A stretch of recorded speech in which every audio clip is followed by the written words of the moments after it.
Hi, I'm Lenny. I'm from Real SFX. We're based at Newport Road in Cardiff.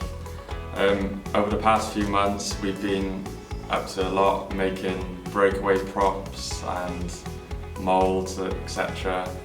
for Doctor Who. I've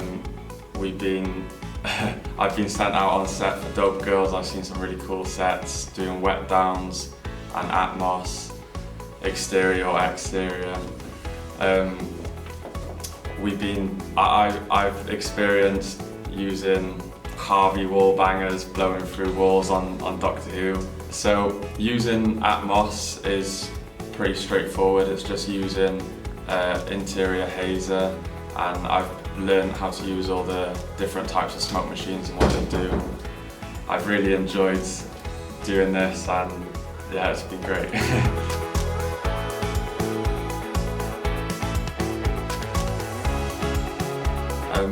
Within the next couple of months, I hope to get sent out on the upcoming jobs that we have. At Real SFX, we're really busy, we've got plenty to do, and there's a lot of upcoming jobs, and I'd be very excited to get sent out and learn new special effects.